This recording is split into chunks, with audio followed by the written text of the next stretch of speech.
Flight 718, Denver to New York, 11:12 p.m. The first scream came just as the cabin lights dimmed. It started as a whimpering, then doubled in volume as the second baby joined in. For a minute. Within seconds, Just the one quiet minute. of the REDA flight shattered like glass.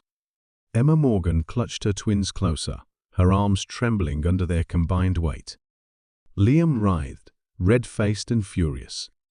Lucy arched her back, screaming into the crook of Emma's neck. The pacifiers had fallen somewhere under the seat. She couldn't reach them, and now the entire plane was watching. Not one look was sympathetic. A man in a suit shook his head, pulling his noise-canceling headphones tighter. A woman across the aisle glared, muttering something under her breath. Emma swallowed hard. Her shirt was damp with sweat, her eyes raw from 2 sleepless nights. She hadn't even buckled her seatbelt properly before it all unraveled. Then the voice came, sharp, authority sharpened to a point. "Ma'am?" Emma turned. The flight attendant stood over her like a judge delivering a sentence. Short grey bob, clipboard, voice like glass. "You need to control your children now." Emma blinked, stunned. I'm trying. They're teething and—" "No excuses," the woman cut in. "This is a quiet flight. People paid good money to sleep. If this continues, I'll have to report you to the captain." Emma opened her mouth, but no sound came. Her face burned. All around her, passengers watched. No one said a word. No one came to her defense. "I'm doing my best," she said, barely audible. The flight attendant leaned in slightly. "Your best," she whispered, "is ruining this flight." In seat 4C, a man lowered his tray table. He'd been silent since boarding. Hoodie, carry on only. No one had looked twice at him. That's how he liked it. But now, he was watching closely. He didn't speak, didn't react, just pressed a button overhead. A soft chime echoed. Another attendant appeared, younger, unsure. She leaned toward him. "I'd like to switch seats," the man said. "I think that mother needs some help."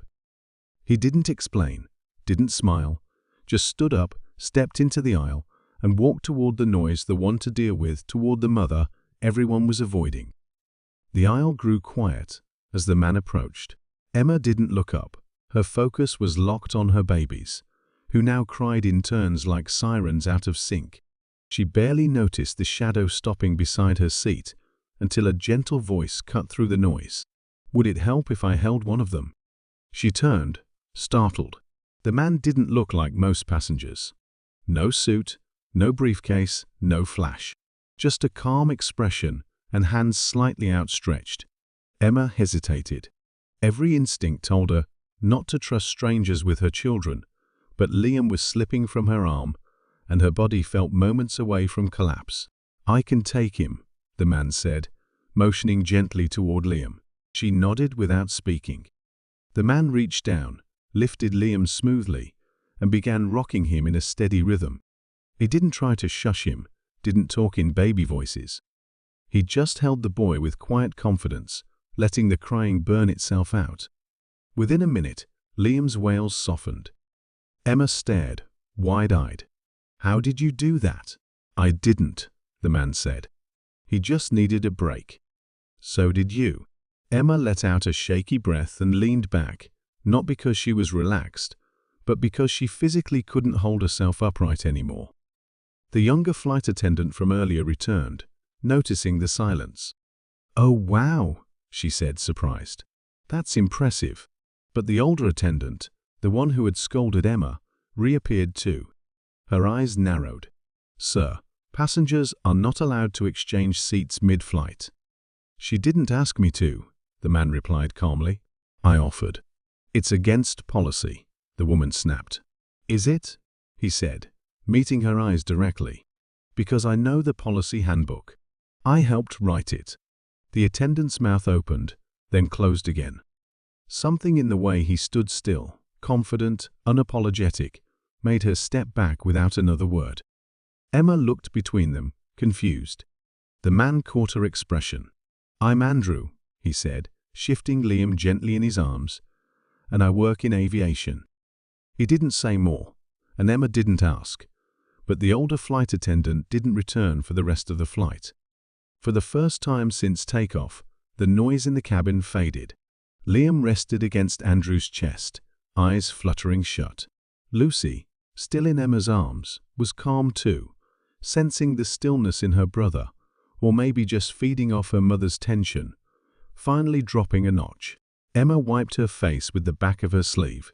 Her cheeks still burned with embarrassment, but now something else crept in, confusion. This man wasn't just helpful, he had authority, and the way that flight attendant backed off. "You work in aviation?" she asked, voice low. Andrew nodded once. "You could say that." Emma narrowed her eyes slightly. "So you what? Fix planes?" "Not exactly," he said with a polite smile. "I mostly deal with people." She didn't press, not yet. Instead, she adjusted Lucy in her arms and exhaled. "Thank you. I mean it. I didn't expect anyone to step in." "You shouldn't have to expect it," Andrew replied. "Respect isn't optional, especially not on our planes."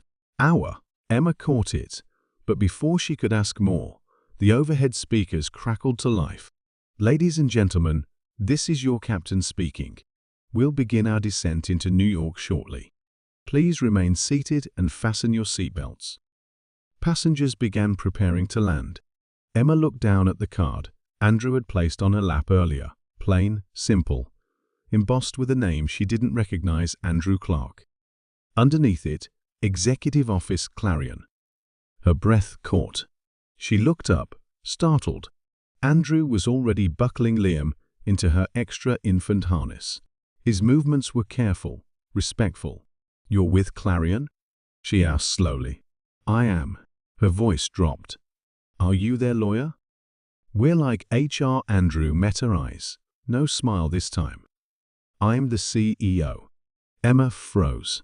The man sitting beside her, the man who rocked her son to sleep, the man who stood up to that flight attendant, he was the one in charge. Emma didn't say anything right away. She stared at the business card in her lap, then at the man beside her, still calm, still holding one of her babies. Just minutes ago, everything felt surreal. "You're the CEO," she finally whispered. Andrew nodded. "Yes, I prefer to fly unannounced, quietly observing what our passengers experience, especially when complaints start stacking up." Emma blinked. "So this flight was a test?" "Not a test," he said, "but an opportunity. I wanted to see how my staff treated people when they thought no one was watching." He glanced down the aisle, toward the front of the plane, where the senior flight attendant had disappeared after her harsh warning earlier. "And now I know." Emma looked down, embarrassed again. "I'm sorry I caused a scene. I didn't mean to be part of some investigation." Andrew shook his head. "You didn't cause anything. You reacted like any mother would. You were exhausted, and no one should have spoken to you the way she did." Emma bit her lip. "People don't usually care." "I do," he said simply. The landing gear dropped with a thud, and the cabin buzzed with low conversation as seatbelts clicked into place. Emma sat back, Lucy curled against her chest. Andrew leaned closer, lowering his voice. "I won't ask anything of you, Emma, but if you're open to it, I'd like to speak again when we're not 30,000 feet in the air." She didn't answer right away, but she didn't say no. As the plane touched down and rolled toward the gate, Emma looked out the window, heart racing, not because she had met a CEO, but because for the first time in a long time, someone had truly seen her and didn't look away. The plane came to a stop at gate B7. Passengers unbuckled quickly, eager to leave. Overhead, bins creaked open, bags tugged down with impatient hands. Emma stayed in her seat. Lucy stirred in her lap, still drowsy. Liam was fussing again, but softly now. She bounced her knee gently, distracted, her mind still trying to catch up with everything that had just happened. Beside her, Andrew stood and reached for the diaper bag above. He didn't ask, he just did it, like someone who understood what it meant to carry too much at once. Emma looked up at him. "So what happens now?" she asked quietly. Andrew glanced around the cabin. His voice dropped. "There'll be an internal review. What happened tonight isn't acceptable, especially not from someone in uniform." Emma swallowed. "Will she lose her job?" "That's not for me to decide alone," he said, "but her behavior will be documented, and I'll make sure it's addressed properly." He paused. "And your experience will be at the center of that conversation, if you're willing." Emma hesitated. Her first instinct was to say no. She didn't want attention. She didn't want headlines or interviews. She just wanted a safe place for her children, and maybe a little respect. "I'll think about it," she said. Andrew nodded. "That's more than fair." They stepped into the aisle together. She held Lucy. He carried Liam. The other passengers gave wide berths now, not out of annoyance, but out of awareness. Something had shifted. And when they stepped off the plane into the bright lights of the terminal, Emma turned to him once more. "You didn't have to get involved," she said. "No," Andrew replied, "but I should have gotten involved sooner." He handed Liam back gently. "If you need anything," he said, tapping his card again in her bag, "don't hesitate." Emma looked at him tired, grateful, unsure, but something inside her was no longer afraid. Emma stepped off the jet bridge into the bustling terminal, the kind that smelled faintly of coffee and cleaning product. She held Lucy tightly, her diaper bag slung over one shoulder. Andrew walked beside her, carrying Liam carefully in both arms, like he had done it 100 times before. They stopped near a quiet corner, away from the stream of tired passengers. "Where are you headed?" Andrew asked, adjusting Liam's blanket. Emma hesitated. "Queens. My cousin has a small apartment there," she said. "We could stay for a few nights. Maybe longer if she doesn't change her mind." Andrew looked at her, not with pity, but with curiosity. "You don't sound sure." "I'm not," Emma admitted. "She hasn't seen me in years. I sent her a message last week. She answered with a thumbs up." Andrew gave a soft chuckle. "Sounds warm." Emma shrugged. "It's better than the shelter list I was on." There was a pause. Then Andrew asked, more gently this time, "Why that flight? Why tonight?" She looked down at her daughter, then back at him. "I used to live in Denver. That's where the twins were born. Their father left when they were 6 weeks old. I thought I could manage. I got a job at a grocery store, moved into a 1-bedroom, but rent kept rising. Daycare was a joke, and I was losing hours." She stopped for a breath. "I was about to be evicted. No family there, no one left. So I called my cousin in New York. She didn't say much, just that I could crash if I got there on my own. I bought the cheapest one-way ticket I could find and hoped for the best." Andrew nodded slowly. "That's a lot to carry alone." "I didn't have a choice." "You shouldn't have had to."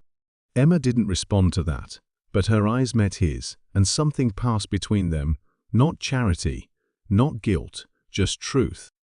Andrew looked around, then said, "Let's get your bags." She nodded, grateful to not walk alone.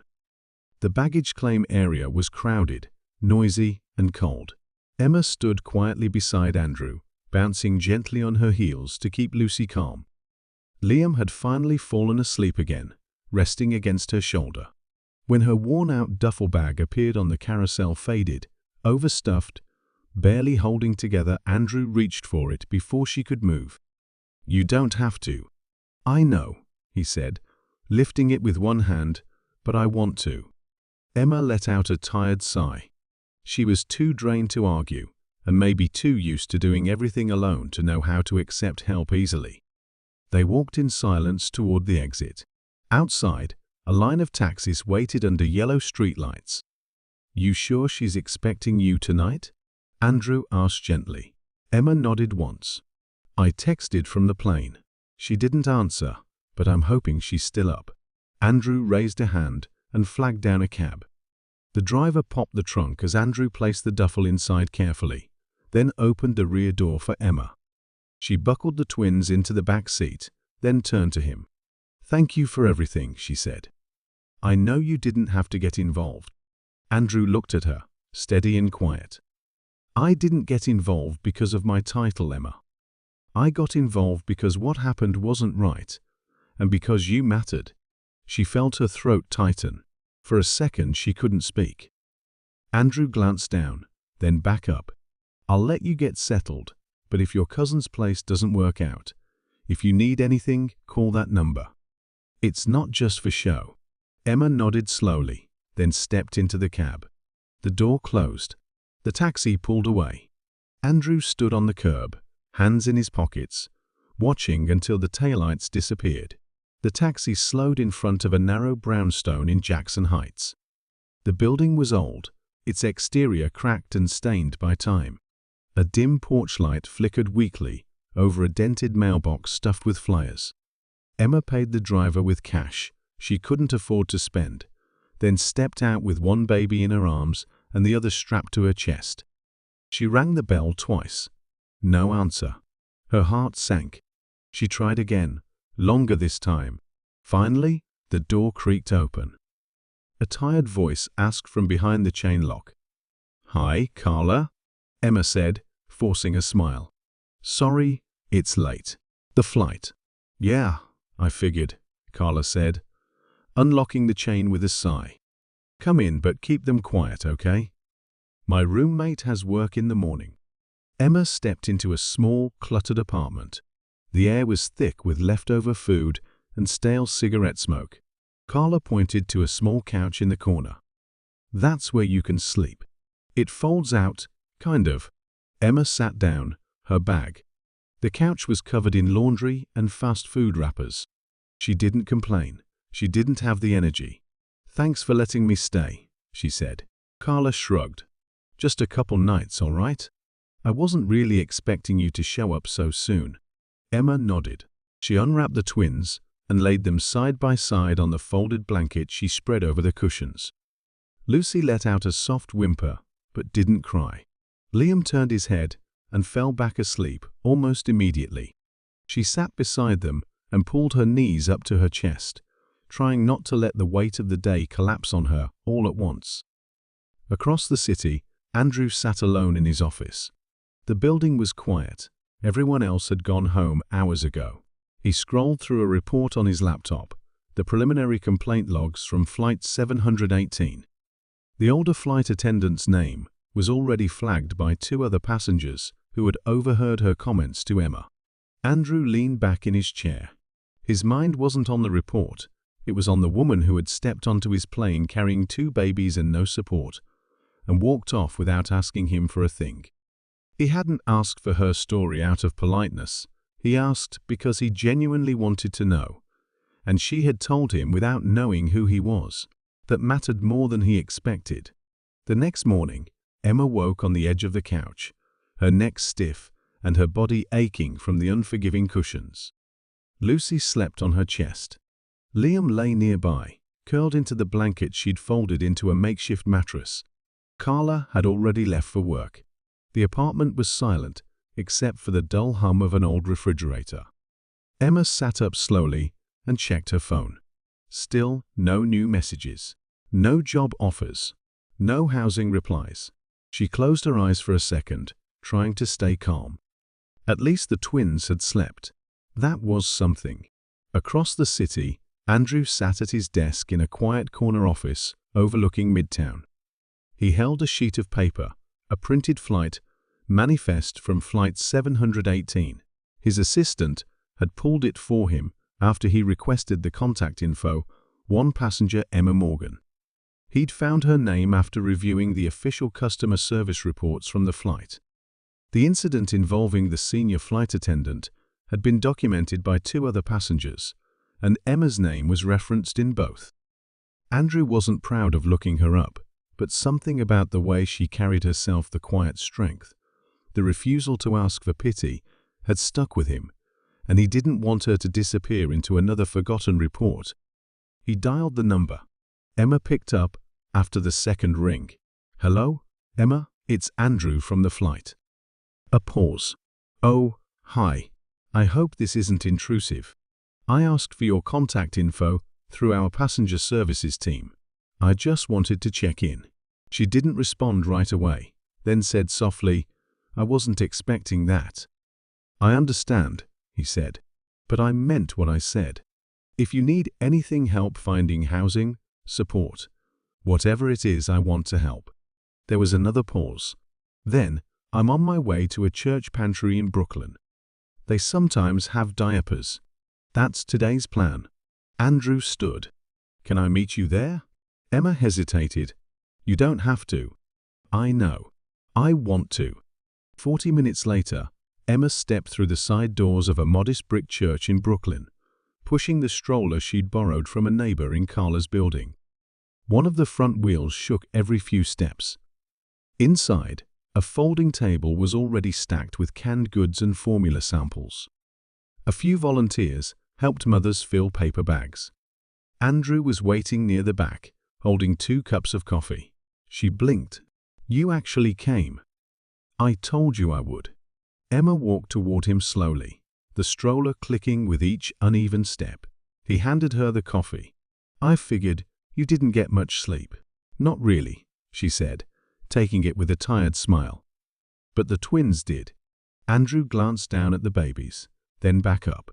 You said yesterday that you got on that flight because it was the cheapest. Emma nodded.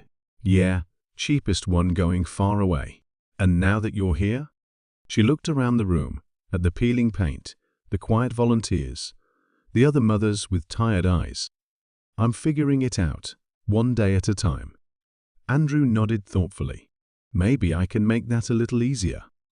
Emma didn't say yes, but she didn't walk away either. Emma and Andrew sat on a bench outside the church pantry, steam curling up from their coffee cups into the cold afternoon air. The twins were finally asleep, their small bodies bundled tight in the borrowed stroller. Andrew didn't waste time. I'd like to offer you something, he said, looking directly at her. Not because I feel sorry for you, but because I think you deserve better than barely getting by. Emma watched him cautiously. What kind of offer? A temporary housing placement through our emergency outreach program. It's private, clean, safe, fully covered. You'd have your own space. It's part of a pilot we've been running for single parents who are in transition. Emma blinked. This is through Clarion Air. Andrew nodded. Through a foundation I run quietly. She exhaled slowly. It sounds too good to be true. It's not, he said. There's no catch. You're not a charity case. You're a capable mother who needs a stable place to breathe and rebuild. Emma hesitated. She thought of Carla's apartment, the cramped couch, the unanswered job applications. She nodded once. All right, I'll try it. The apartment was in a small, restored brownstone in Astoria. 2 bedrooms, a kitchen with clean counters, a crib already waiting, stocked with formula and diapers. Emma stepped inside, stunned. It's yours for 6 months, Andrew explained. Longer if needed. No rent, no catch. Just a fresh start. She ran her fingers over the back of the couch, then turned to him. I don't know what to say. Just say you'll let me check in now and then, he said with a smile. Not as the CEO. As for me. A week later, a blog post surfaced. A passenger from Flight 718 had written about the crying babies, the rude flight attendant, and the mystery man who stood up for the mother. Emma saw it by accident. A friend of Carla's sent her the link with the caption, "This is you, right?" He's the CEO. Emma didn't reply. Instead, she closed her laptop and went to the kitchen. Her hands shook, not with fear, but with doubt. Was she just part of a story now? Another name in someone else's narrative? Andrew showed up that evening with groceries and a book for the twins. Emma let him in, but her body was stiff. I saw the article, she said flatly. He nodded. I didn't write it, but someone did, and now people know about me. About you. They don't know you, he said calmly. They don't know your story. Only I do, and I didn't help you for publicity.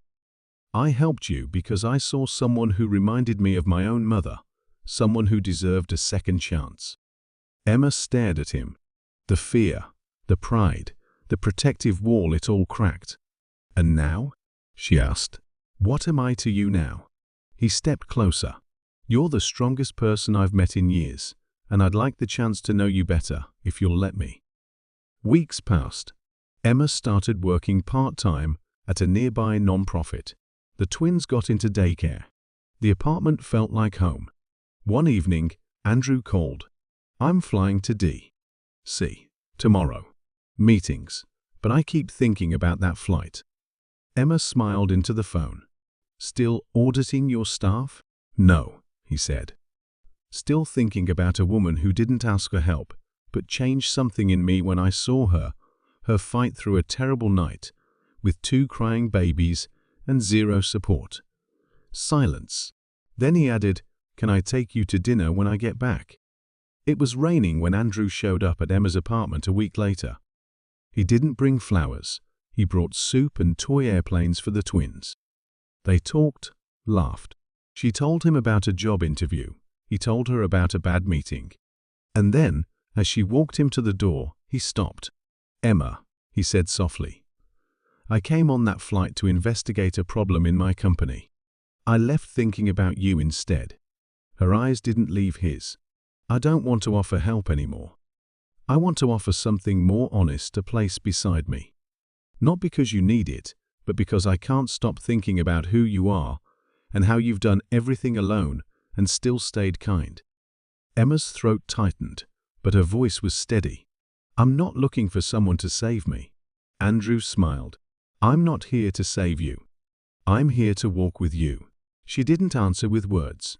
She stepped forward and kissed him.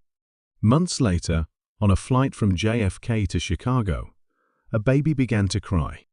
A flight attendant started walking toward the mother, annoyed. Before she could say anything, a calm woman in row 14 stood up and said, "I've got this." Sometimes they just need a different voice. Emma lifted the baby gently, bounced her once, and smiled at the mother across the aisle. Andrew watched her, the woman who had changed his life with nothing more than strength, silence, and 2 crying babies. And somewhere between takeoff and landing, their real story had begun. Thank you so much for watching until the very end of Emma's journey, a story of quiet strength, unexpected kindness, and second chances. If this story touched your heart, don't forget to like and subscribe for more inspiring stories coming your way. Your support means the world to us. See you next time.